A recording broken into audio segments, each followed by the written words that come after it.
Oi, seja bem-vindo ao canal e se esse é o seu primeiro vídeo, eu vou te nortear rapidamente sobre o objetivo que eu tenho com as publicações que faço aqui. A ideia é tratar de algumas áreas do ramo do direito de maneira mais fácil, de maneira mais descomplicada, tá? Então, nesse vídeo aqui, a minha ideia é conversar sobre um dos temas correlatos à criminologia. Criminologia é uma disciplina que tanto é tratada nos cursos de direito, como também ela é tratada em outras áreas, é uma área interdisciplinar. Então, na verdade, esse já é o segundo vídeo que eu faço sobre um dos temas correlatos à criminologia. Se você verificar aqui no canal, você vai ver que tem um outro vídeo no qual eu faço uma análise introdutória do conceito, do método e do objeto de estudo da criminologia. Então, no caso, o objetivo desse vídeo é tratar da evolução histórica da pena.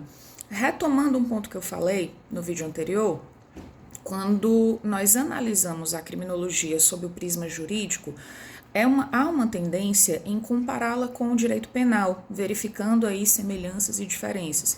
E o que é que a gente percebe nesse comparativo? A criminologia, ela analisa o cenário no qual uma determinada prática criminosa ocorre de maneira mais ampla. No caso do direito penal, a literatura, né, os doutrinadores da área, eles costumam dizer o quê? Que o direito penal, ele se propõe a caracterizar o fato típico antijurídico e culpável, verificando qual é a pena aplicável, quais são as circunstâncias agravantes e atenuantes.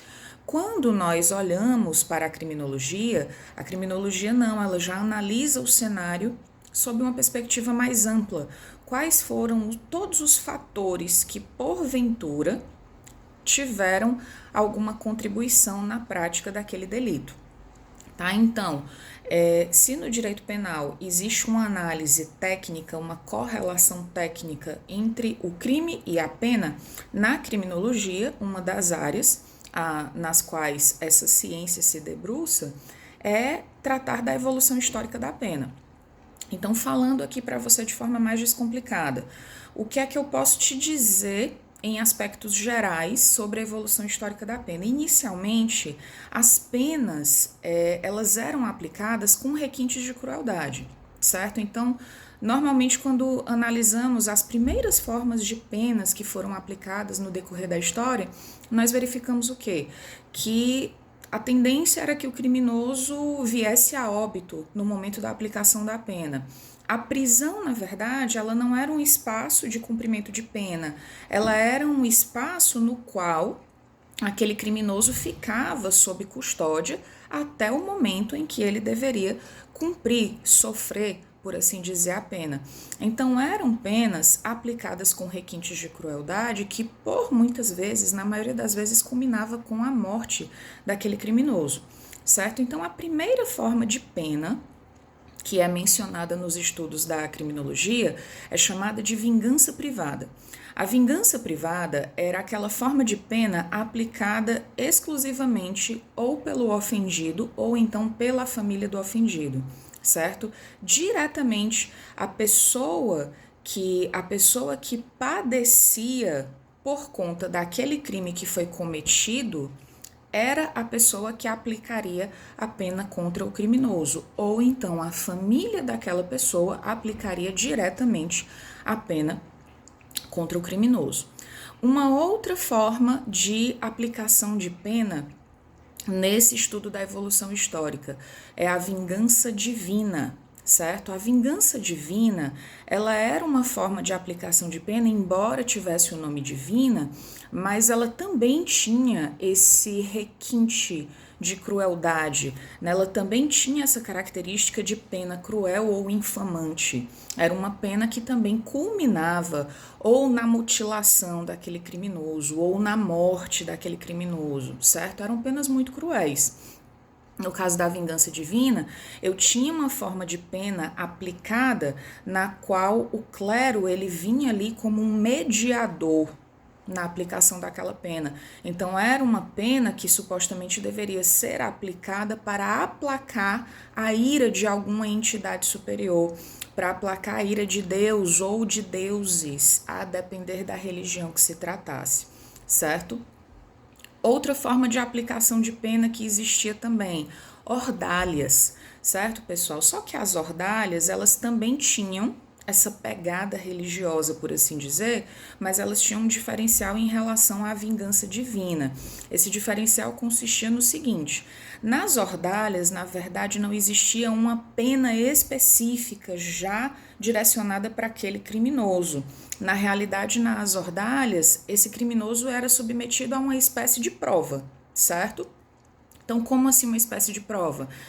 Era uma prova que normalmente não tinha como escapar com vida, certo? Então, por exemplo, ou era uma prova relacionada à caminhada em brasas, ou então a pessoa era jogada em um rio para saber se ela afundava ou se ela flutuava. Então, assim, era uma pena na qual a aplicação dependia, a verificação da inocência desse criminoso dependia de alguma intervenção divina, alguma intervenção milagrosa, certo? Então, essa pessoa era jogada na água, se ela flutuasse, ela era inocente. Se essa pessoa tomasse um veneno e ela não viesse a óbito, então ela era inocente. Veja que tem aí um tom de prova, né, no momento que essa pena é aplicada.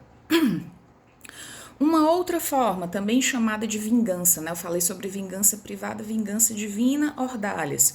A vingança pública. Vingança pública também uma pena de caráter cruel e infamante, mas aí no caso era a pena, por que se chamava vingança pública? Porque era a pena aplicada sob a responsabilidade do Estado. E essa pena, ela tinha por objetivo justamente proteger, né, a ideia chamada de vingança pública. Um dos motivos pelos quais ela é chamada dessa forma, além de ser uma pena aplicada pelo Estado, ela tinha por objetivo defender o governante que estivesse ali naquele contexto, que se fosse o caso aí um monarca, por exemplo, né, ela tinha por objetivo defender o monarca, o imperador, certo? Quando falamos na evolução histórica da pena, depois dessas penas que tinham esses requintes de crueldade, normalmente as discussões encerram mencionando sobre o início do período humanitário. O que seria o início desse período humanitário? O período humanitário ele veio principalmente a partir das contribuições do Cesare Beccaria ou Cesare Beccaria. Você lembra daquela obra que já existe em muitas livrarias espalhadas pelo Brasil, dos delitos e das penas, justamente desse cara. Então, Cesare Beccaria ou Cesare Beccaria, ele trouxe uma grande contribuição no sentido de tratar a pena não só do ponto de vista punitivo, não só do ponto de vista punitivo que culminasse na morte daquele criminoso, mas também considerando a possibilidade de essa pessoa ser ressocializada. Então, a fala como é que eu posso dizer para vocês, a conversa, a reflexão sobre o aspecto ressocializador da pena, ele veio principalmente com a contribuição do Cesare Beccaria, e essa contribuição, ela foi um dos pontos que deu início aí, foi um dos parâmetros, digamos assim, que deu início aí ao período humanitário. E aí no período humanitário, passou-se a cogitar a aplicação de penas que tivessem, além do enfoque punitivo, também um enfoque ressocializador, certo? E aí, quando a gente fala sobre período humanitário, essa conversa sobre período humanitário, ela encontra correlação, na verdade, ela dá início a um outro tema da criminologia, que eu vou tratar em outro vídeo, que fala justamente sobre a evolução do sistema prisional, certo? Desde o seu início até a forma como ele existe hoje em diversas nações. Bom, se você gostou desse vídeo, dá um like, clica aí no curtir. E se tiver qualquer um outro comentário que você queira fazer para tornar esse conteúdo mais rico ou algum ponto que eu possa ter esquecido, pode ficar à vontade, tá bom? Obrigada e até a próxima.